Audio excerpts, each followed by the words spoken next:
Hi everyone, welcome to the Australian Market Update. My name is Liz Punshon and I'm the Managing Director of People to People Recruitment Victoria. Before we get started into today's show, last night some of our team attended the 2025 VIC SARA Awards, where we were lucky enough to walk away as winners of the Outstanding Large Agency Award. Thank you to all of our clients and job seekers we work with, as well as our teams across Australia, New Zealand and the UK.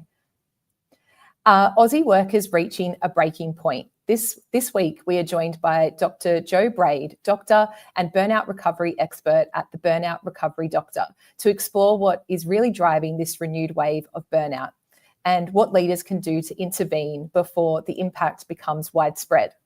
Also on today's show, unemployment falls. Is Australia's job market on the up?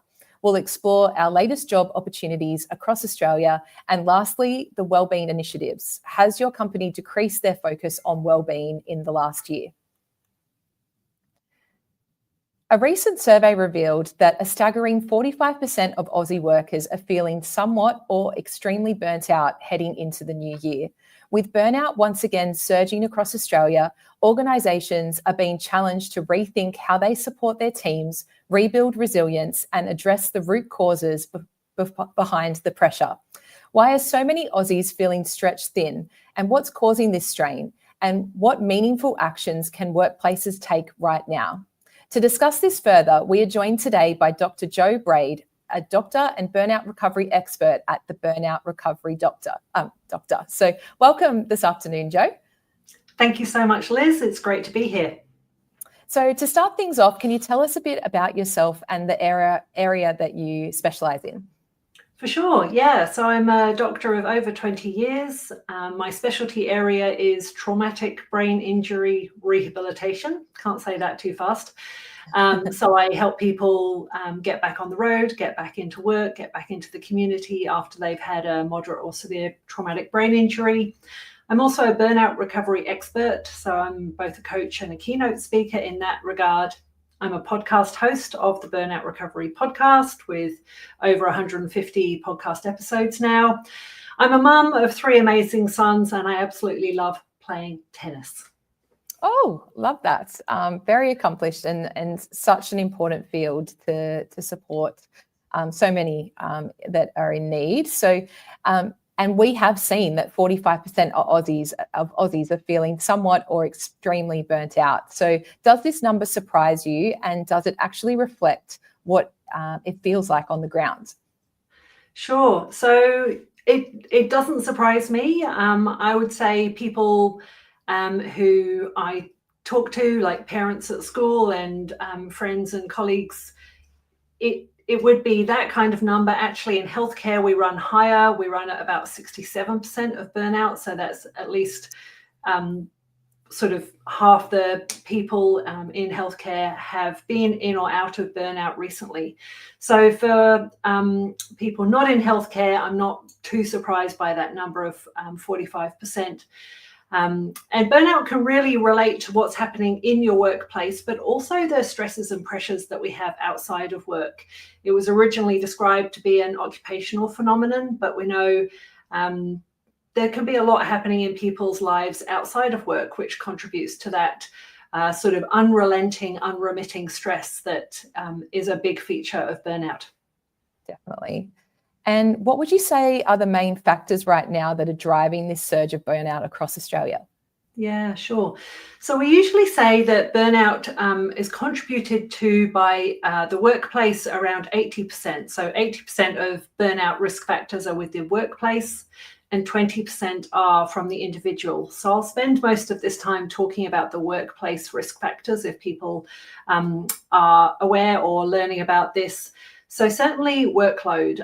At this time of the year, we're at the pointy end of the year. There can be extra things added to our plates. So I guess right now we're in Black Friday sales. That might be something extra for the employees to ramp up and be talking about and promoting and transacting and all of those things. If you're a teacher, it's the end of school time and there can be so many extra things like a graduation event. There might be a nativity play to put on.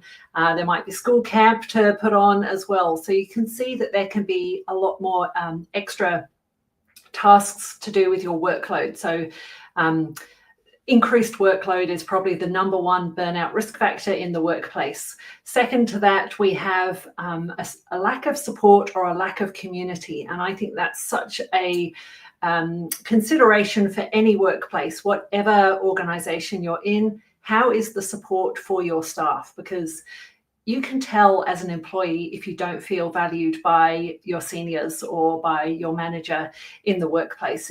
It's a really visceral feeling that you can get quite easily.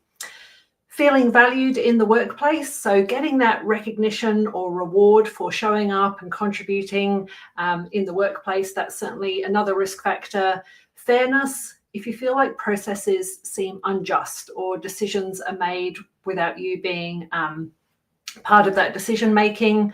Also, lack of control, if you feel like you have no autonomy in the workplace, that's another risk factor. And conflicting values. So if you have conflicting values either with your manager or in your workplace, that's the 6th burnout risk factor in the workplace.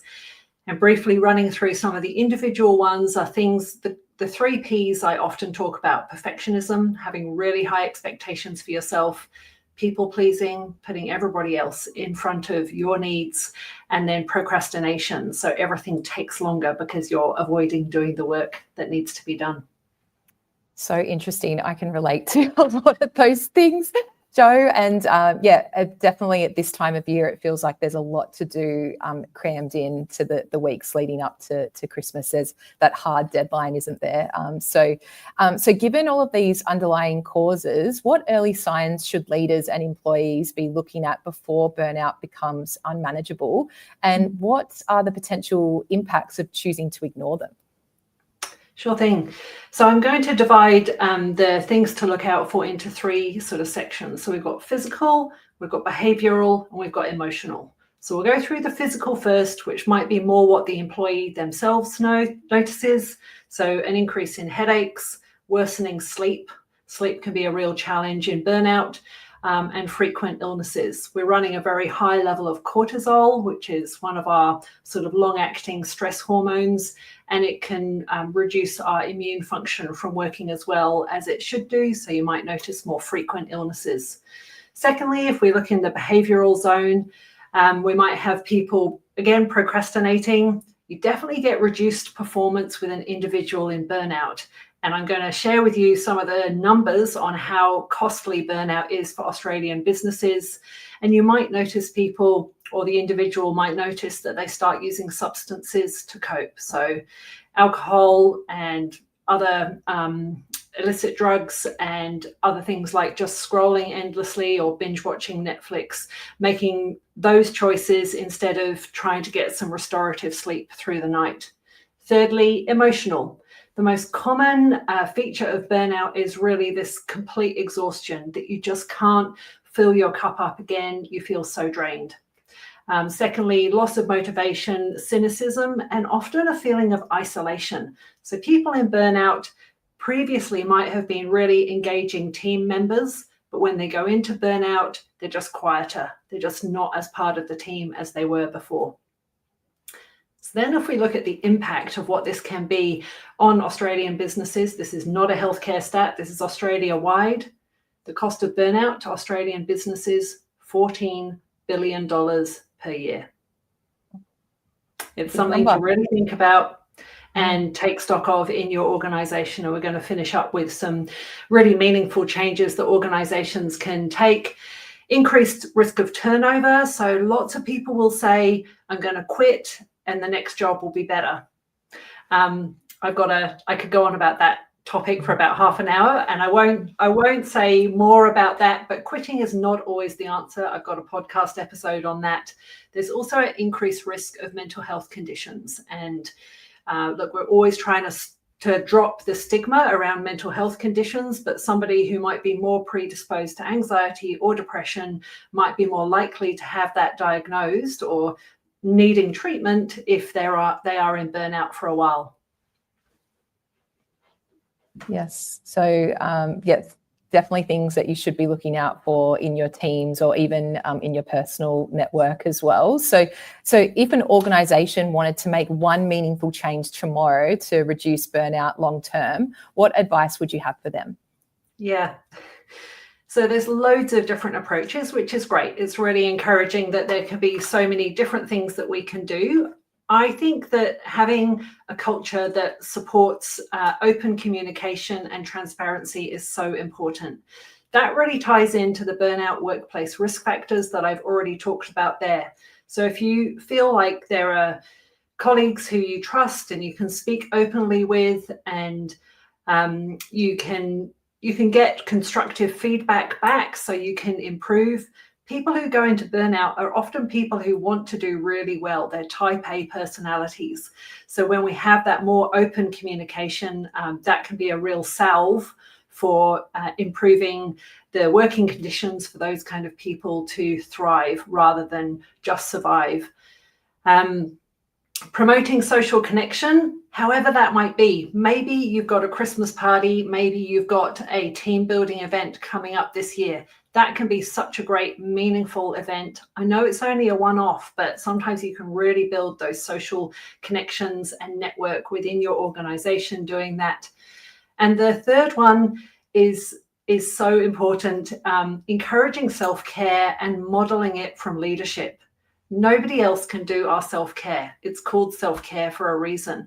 But if we always put ourselves last and never make any time for our own self-care, then things get crispy, turn into toast. And I think when you've got leaders who model their own self-care, they have some clear boundaries, they make time for connecting with people, movement, whatever that looks like for you, and they have good sleep and they're not responding to emails at 11:45 p.m., then you have a really good setup there, recognizing the value of self-care for everybody across the organization.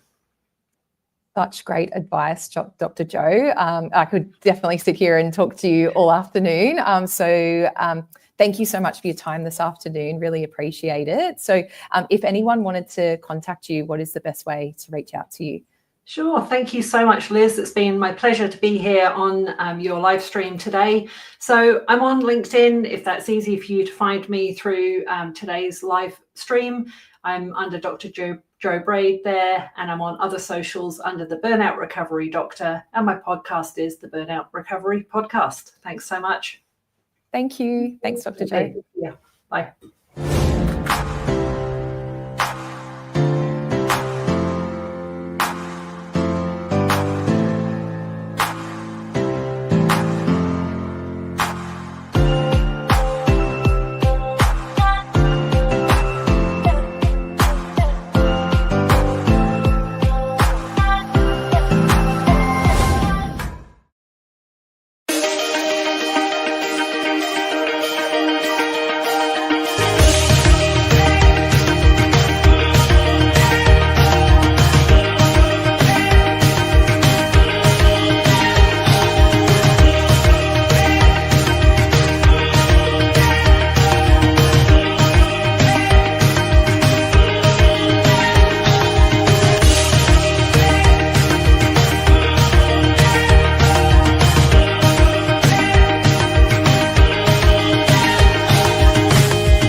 Unemployment falls. Is the Australian job market on the up? So there was an article that was released this week that outlined that the Australian unemployment rate has fallen to 4.3% in October of 2025, down from 4.5% in September. This 4.3% result is consistent with the level seen in June, July and August of this year. The number of unemployed people decreased by 17,000, while employed people increased by 42,000. Full-time employment rose by 55,000, while part-time employment fell by 13,000. This indicates the labour market is stabilising and showing stronger full-time hiring momentum heading into the end of 2025. For 2026, these trends suggest employers may continue prioritising permanent hiring as confidence returns.